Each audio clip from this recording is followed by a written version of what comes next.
러시아에서는 부활절이라는 말을 파스카라고 부른다고 합니다.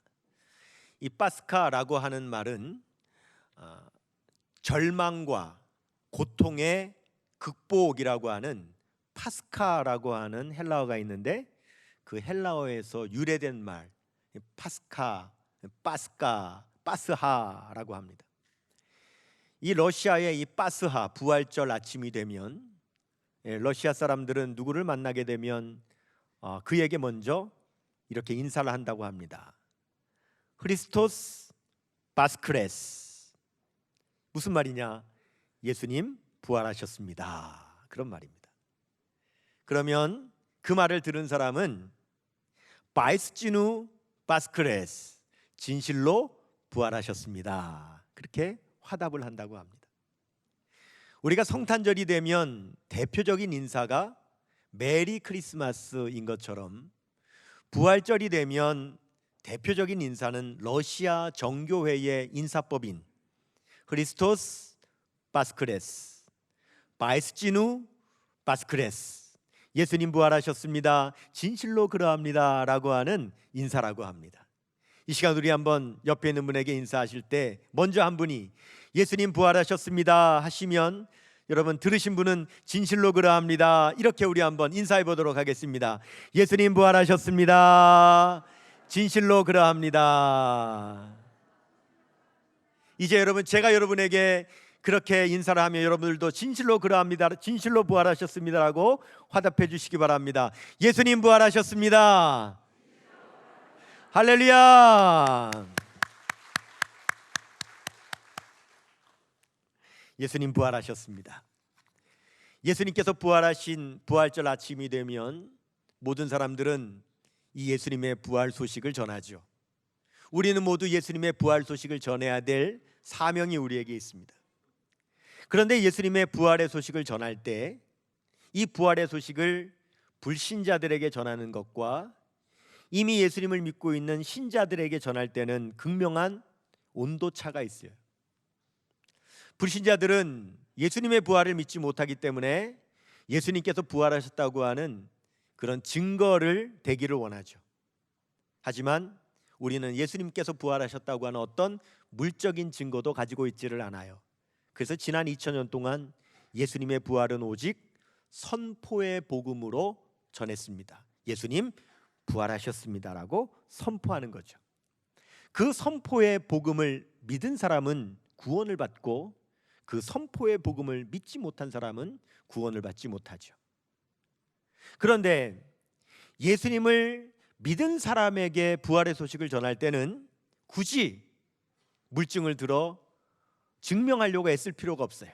왜냐하면 그들은 이미 예수님을 믿었고, 예수님을 믿은 사람은 성령을 받았기에 우리 주님께서 살아계심을 성령으로 체험했고, 그리고 예수님의 부활을 이렇게 모여서 함께 감사하고 있기 때문에 굳이 그렇게 어렵게 증명하려고 할 필요가 없는 것이죠. 오늘 세례를 받은 분들도 심지어 예수 그리스도의 부활을 믿는다고 그렇게 고백을 했습니다. 여러분, 저와 여러분은 이미 예수 그리스도께서 부활하셨다는 사실을 여러분 믿으신 분들인 줄로 믿습니다. 그렇습니다. 우리는 모두 예수님 부활하셨다는 사실을 믿습니다. 저는 오늘 예수님의 부활의 소식을 전할 때 불신자들에게 부활의 복음을 전하는 형편 가운데 있지 않고, 이렇게 여러분처럼 이미 예수님의 부활을 믿고 그래서 부활절을 감사하는 자리에서 저는 예수님의 부활의 소식을 전하고 있어요. 여러분, 예수님의 부활 우리는 모두 믿고 있기 때문에 우리에게는 예수님의 부활을 믿는 것이 문제가 아니라 이미 믿고 있기 때문에, 그러면 예수님의 부활을 이미 믿고 있는 우리들에게는 그 다음에 어떤 과제가 있느냐라고 하는 게 문제겠죠. 예수님의 부활은 도대체 우리에게 어떤 의미가 있는 것일까요?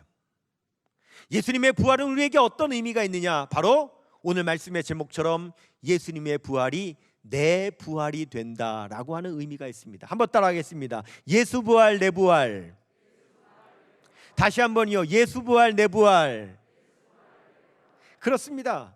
우리 예수님은 당신 자신의 죽음에서만 부활하시기 위해서 부활하신 분이 아니라 예수님을 믿는 모든 사람을 부활시키시기 위해서 예수님께서 먼저 부활하신 거죠.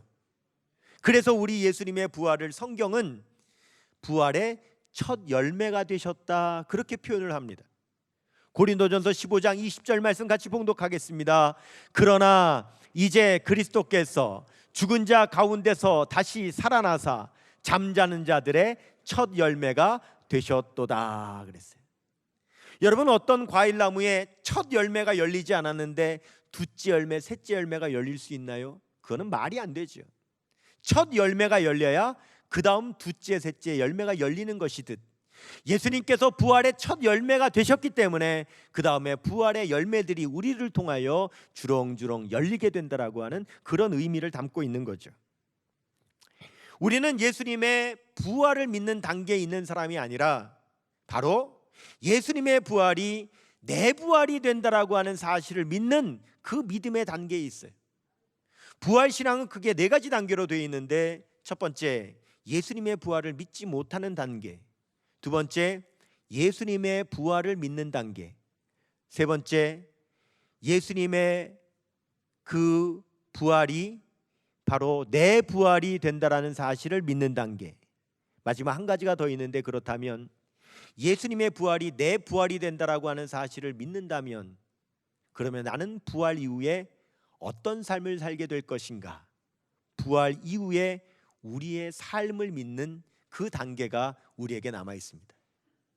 여러분은 부활하게 되실 것을 믿으십니까? 그러면 우리는 부활한 이후에 어떤 삶을 살아가게 될까요?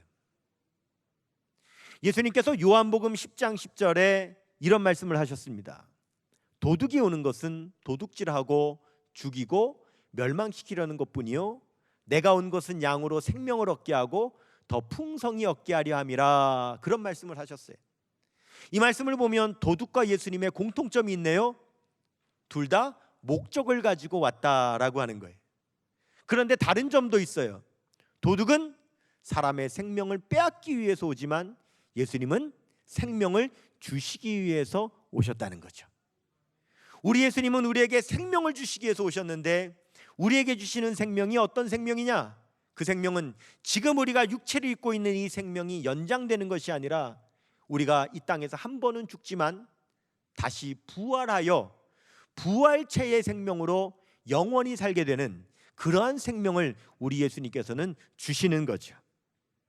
예수님께서 우리를 부활시키신 후에 우리가 영원히 살게 될 집을 마련하시겠다라고 약속하신 말씀이 있어요. 요한복음 14장 1절에서 6절 말씀에 보면, 너희는 마음에 근심하지 말라. 하나님을 믿으니 또 나를 믿으라. 내 아버지 집에 거할 곳이 많도다. 그렇지 않으면 너희에게 일렀으리라. 내가 너희를 위하여 거처를 예비하러 가노니, 내가 가서 너희를 위하여 거처를 예비하면 다시 와서 너희를 내게로 영접하여 나 있는 곳에 너희도 있게 하리라. 내가 어디로 가는지 그 길을 너희가 아느니라. 도마가 이르되, 주여, 주께서 어디로 가시는지 우리가 알지 못하거늘 그 길을 어찌 알겠사옵나이까? 예수께서 이르시되, 한번 따라 하십시다. 내가 진리요 길이요 진리요 생명이니 나로 말미암지 않고는 아버지께로 올 자가 없느니라. 할렐루야. 예수님은 길과 진리와 생명이 되셔서 우리에게 영원한 생명을 주실 뿐만 아니라 우리가 영원히 살 수 있는 거처를 마련해 주시고 그리로 갈 수 있는 길이 되어 주시겠다고 말씀하셨어요. 그러면 우리 예수님께서 부활한 우리가 영원히 살게 될 우리의 거처를 마련해 주신다 하셨는데, 그 거처가 어딜까요? 그 거처는 바로 천국이죠. 우리는 모두 천국에서 살게 될 거예요. 그런데 그 천국은 하늘에만 있는 것이 아닙니다. 우리 예수님께서 재림하실 때에 이 세상이 새 하늘과 새 땅으로 완전히 변화되고 하늘에서부터 거룩한 성 새 예루살렘이 내려오게 되는데, 우리는 거기서 부활한 부활의 생명체로 영원히 살게 될 것이라고 말씀을 하죠. 요한계시록 20장 4절에서 5절 같이 봉독합니다.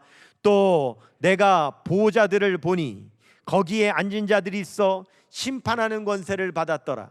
또 내가 보니 예수를 증언함과 하나님의 말씀 때문에 목배임을 당한 자들의 영혼들과 또 짐승과 그의 우상에게 경배하지 아니하고 그들의 이마와 손에 그의 표를 받지 아니한 자들이 살아서 그리스도와 더불어 1000년 동안 왕노릇하니 그 나머지 죽은 자들은 그 1000년이 차기까지 살지 못하더라. 이는 첫째 부활이라. 아멘. 여러분, 이 말씀에 첫째 부활이라는 표현이 있어요. 이게 무슨 말이냐면 우리 모두는 다 한번 살다가 이 세상을 떠나게 되죠. 우리 다 죽음을 맞이하게 돼요. 우리 모두는 죽는데 그때에 먼저 부활하게 되는 사람들이 있다는 거예요.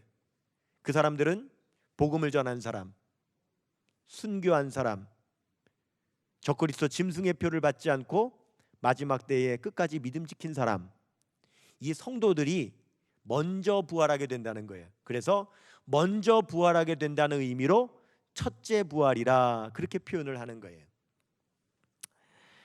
그런데 그때 첫째 부활하게 될 때에 아직 불신자들은 부활하지 못하고 그의 영혼은 지옥에 있어요.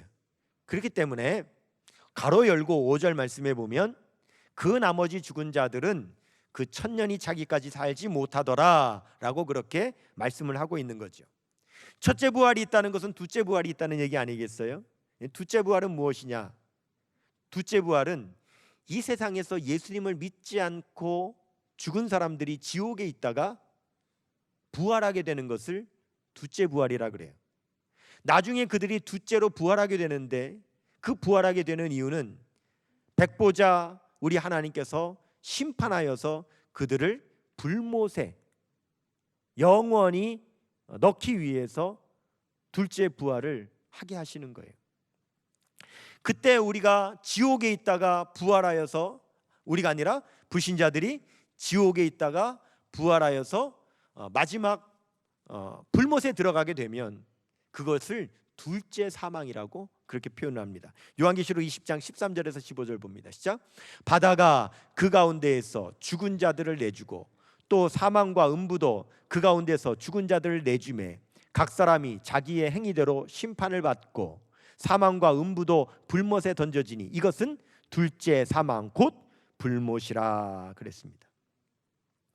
여러분, 우리는 한 번 죽은 다음에 먼저 첫째 부활을 하게 되죠. 부활을 해서 영원히 주님과 함께 살게 되기 때문에 우리에게 없는 것이 있는데 우리는 둘째 사망이 없겠죠.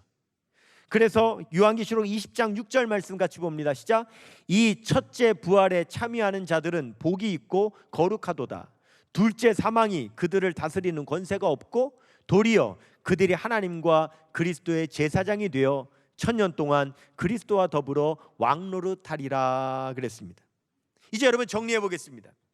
우리 모두는 다 한번 세상을 떠납니다. 죽습니다. 그것은 첫째 죽음이에요. 우리 모두는 다 첫째 죽음을 가져요. 근데 먼저 누가 부활되느냐? 예수님을 믿은 사람들이 먼저 부활하죠. 이건 첫째 부활이에요. 우리는 거기까지예요. 하지만 예수님을 믿지 않은 사람은 첫째 죽음을 맞이하고 있다가 첫째 부활 때 부활하지 못하고 나중에 둘째 부활 때 부활하게 되는데 그때 부활하면 하나님의 심판을 받고 마지막 불못에 들어가게 되어서 영원한 죽음을 맞이합니다. 이것을 둘째 죽음이라 그랬죠. 그러므로 우리 믿는 사람들은 첫째 죽음이 있고 첫째 부활이 있어요. 그러나 불신자들은 첫째 죽음이 있고 둘째 부활이 있고 둘째 사망 죽음이 있는 것이죠. 이렇게 첫째 둘째 모든 과정이 다 맞춰지게 되면 그러면 예수님 재림하시고 하늘에서부터 거룩한 성 새 예루살렘 성이 내려와 우리가 거기에 영원히 거하며 살게 되는 것입니다. 요한계시록 21장 1절에서 2절 봉독합니다. 시작. 또 내가 새 하늘과 새 땅을 보니 처음 하늘과 처음 땅이 없어졌고 바다도 다시 있지 않더라. 또 내가 봄에 거룩한 성 새 예루살렘이 하나님께로부터 하늘에서 내려오니 그 준비한 것이 신부가 남편을 위하여 단장한 것 같더라 그랬어요. 여러분, 마지막 우리가 부활하여 살게 될 곳이 거룩한 성 새 예루살렘입니다.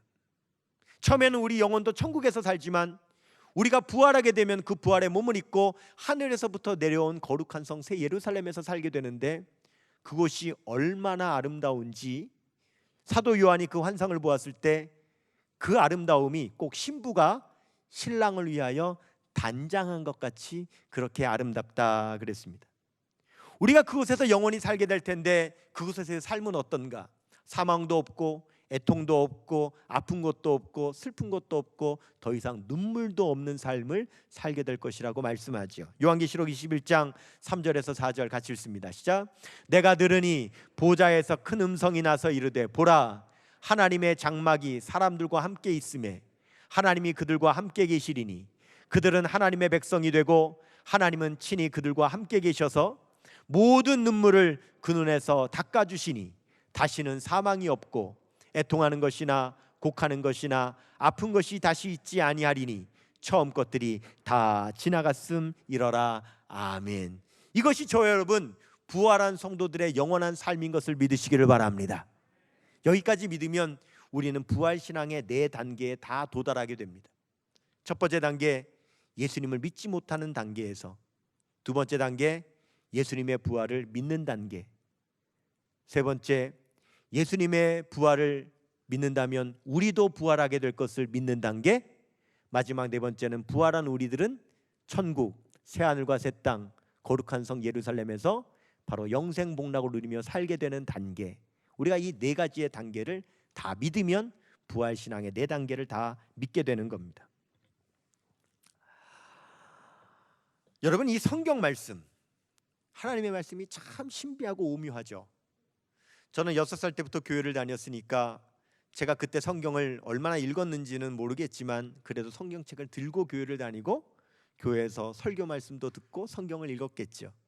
그러다가 신학을 공부하고 목회를 하느라고 지난 31년 동안 저는 오직 하나님의 말씀만을 전문적으로 보는 삶을 살고 있는데 여전히 하나님의 말씀을 볼 때마다 그 진리가 오묘하고 하나님의 진리 온 우주에 채워도 다 차지 못할 것처럼 그렇게 하나님의 말씀이 참 놀랍다는 그런 깨달음을 늘 경험을 합니다. 여러분, 예수님께서 이런 말씀을 하신 적이 있어요. 마태복음 7장 11절 말씀인데요. 너희가 악한 자라도 자식에게 좋은 것으로 줄 줄 알거든 하물며 하늘에 계신 너희 아버지께서 구하는 자에게 좋은 것으로 주시지 않겠느냐, 이런 말씀을 하셨어요. 여기 말씀에 보면 하나님 아버지께서 우리에게 뭘 주신다고 그러죠? 좋은 것을 주신대요. 그런데 성경을 보면 성경에는 좋은 것이라고 말할 때에 2가지 종류가 있어요. 첫 번째는요, 본래부터 좋은 게 있어요. 본래부터 좋은 것. 그 두 번째는 만들어진 좋은 것이 있어요. 우리 성경에는 그냥 좋은 거라고 번역했지만 표현을 하실 때에 본래부터 좋은 것을 말씀하실 때 쓰는 단어와 만들어진 좋은 것을 표현하실 때 쓰는 헬라어 단어가 달라요. 본래부터 좋은 것을 의미하는 단어는 헬라어로 아가도스라고 하는 단어가 있어요. 그리고 만들어진 좋은 것을 표현하는 좋은 것의 단어는 칼로스라고 하는 단어가 있어요. 예를 들면 여러분이 꽃 한 송이 한 송이는 원래부터 이렇게 좋은 거잖아요. 그래서 꽃을 좋다고 할 때는 원래부터 좋은 거니까 아가도스라고 해요. 그런데 여러분이 꽃꽂이를 했잖아요. 부활절 아름다운 꽃꽂이를 했는데 이 꽃꽂이는 만든 거잖아요. 만들어서 좋은 거잖아요. 그래서 꽃꽂이가 좋다고 할 때는 이거는 만든 거니까 칼로스라고 하는 단어를 써야 돼요. 예수님께서 마태복음 7장 11절에서 너희 구하는 자들에게 하나님 아버지께서 좋은 것을 주신다 할 때 그 좋은 것은 어떤 단어를 쓰셨느냐면 아가도스라고 하는 단어를 썼어요. 무슨 말입니까? 우리 하나님 아버지께서 우리가 구할 때 주실 때 뭘 주신다는 겁니까? 좋은 거는 좋은 건데 본래부터 좋은 것을 주신다는 뜻이죠. 그러면 도대체 뭘 주시길래 본래부터 좋은 것을 주신다고 하신 것일까? 여러분이 마태복음 이 7장 이 11절 말씀과 동일한 말씀이 누가복음 11장 13절에도 나오거든요. 누가복음 11장 13절 말씀 보시면 같이 읽습니다. 너희가 악할지라도 좋은 것으로 자식에게 줄 줄 알거든 하물며 너희 하늘 아버지께서 구하는 자에게 성령을 주시지 않겠느냐. 구하는 자에게 우리 하나님 아버지께서 주시는 좋은 것을 누가복음에는 뭐라고 말씀하십니까? 성령님이라고 말씀하시죠. 그렇구나. 여러분, 성령님은 만들어지신 분이 아니잖아요. 본래부터 좋으신 분이잖아요. 그렇기 때문에 본래부터 좋은 것을 주신다고 할 때 성령님을 주실 것을 약속했기 때문에 칼로스라고 하는 단어를 쓰지 않고 아가도스라고 하는 단어를 썼다는 것을 알 수가 있어요. 그런데 우리 예수님께서 마태복음 13장에 천국 비유를 하시는 중에 이러한 비유를 하셨습니다. 마태복음 13장 45절 말씀 보면 또 천국은 마치 좋은 진주를 구하는 장사와 같으니 그러셨거든요. 여러분, 천국이 어떤 곳이랍니까? 좋은 진주를 구하는 장사와 같다, 좋은 진주 같다고 말씀하셨어요. 여러분, 천국이 좋은 진주 같다고 했을 때 여기서 쓰는 이 좋은이라고 하는 단어는 본래부터 좋은인 아가도스가 아니라 만들어진 좋은인 칼로스라고 하는 단어를 사용했어요. 이게 무슨 말입니까? 한 보석 상인이 있는데 사방을 다니면서 좋은 진주를 구한다는 거예요. 그런데 이 좋은은 만들어진 좋은이에요. 즉 조개 껍데기에서 캐낸 진주를 말하는 것이 아니라 그 진주들을 모아가지고 진주 목걸이를 만든다든지 반지를 만든다든지 어떤 장식품을 만든다든지 아주 아름답게 만든 그런 진주를 구한다는 뜻이에요. 근데 바로 이렇게 만들어진 좋은 진주가 무엇과 같으냐? 천국과 같다는 거죠. 이것은 뭘 의미하느냐면 천국이라고 하는 것이 어떤 곳이냐? 본래부터 있는 좋은 곳이 아니라 만들어진 좋은 곳이다 라고 하는 의미로 말씀하시기 위해서 칼로스라고 하는 단어를 사용했다는 거예요. 여러분, 왜 다이아몬드도 원석보다는 가공되어진 다이아몬드가 더 비싸고 더 귀하잖아요. 그것처럼 이 진주도 원석인 그런 진주가 아니라 조개에서 캐낸 진주가 아니라 바로 아름답게 만들어진 진주를 구하는 장사와 같은 것이 천국인 것처럼 천국이 어떤 곳이냐? 아름답게 일부러 만들어진 좋은 곳이라는 거죠. 여러분, 예수님께서 아까 요한복음 14장 말씀에서 내가 너희를 위하여, 예수님을 믿는 너희를 위하여 거처를 뭐 하러 가신다 그랬냐면 예비하러 가신다 그랬어요. 예비하신다는 말이 뭐냐면 준비하신다, 만드신다는 거예요. 여러분, 예수님은 우리가 부활하여 살게 될 천국을 만드시겠다 그랬어요. 그리고 만들면 다시 와서 우리를 데려다가 거기에 있게 하겠다고 말씀하셨어요. 여러분, 여기 예수님께서 거처를 예비하신다라고 할 때 예비하신다는 말이 헬라어로 헤토이마조라고 하는 말인데 이 말이 똑같이 요한계시록 21장에서 거룩한 성 새 예루살렘이 내려오는데 그 내려오는 새 예루살렘도 우리 하나님께서 준비하신 성이라고 했는데 그 준비하셨다는 단어도 정확하게 헤토이마조라는 단어를 사용하고 있어요. 요한계시록 21장 2절 말씀 보시면은 시작. 또 내가 보매 거룩한 성 새 예루살렘이 하나님께로부터 하늘에서 내려오니 그 준비한 것이 신부가 남편을 위하여 단장한 것 같더라. 여러분 보세요. 예수님께서 마태복음 13장에서 천국이 어떤 곳이냐? 만들어진 좋은 진주 같은 곳이다. 천국은 만들어진 좋은 곳이라고 말씀하셨는데 요한복음 14장에서 우리 예수님께서는 그 천국을 만들겠다고 하셨고 우리가 거기에 살겠다고 하셨고 그 다음에 거룩한 성 새 예루살렘이 마지막에 내려올 때에도 그 예루살렘은 준비되어져서 하나님께서 만드신 성이라고 그렇게 말씀하시는 거죠. 여러분, 우리 예수님 부활하셨습니다. 할렐루야. 예수님 부활을 믿으시죠? 예수님의 부활은 우리에게 어떤 의미가 있나요? 예수님은 우리를 부활시키시기 위해서 부활의 첫 열매가 되셨죠. 그러므로 예수님만 부활하실 뿐만 아니라 우리도 부활하게 될 것을 믿습니다. 그러면 우리의 부활을 믿는다면 우리는 부활한 후에 어디에서 어떻게 살게 될까요? 바로 우리 하나님께서 만드신 가장 좋은 곳 천국, 그리고 새 예루살렘 성 우리를 위하여 예비하신 그 하늘에서부터 내려오는 바로 그 성에서 우리가 영원히 살게 될 것이라는 말씀인 거죠. 이것이 여러분 부활의 의미입니다.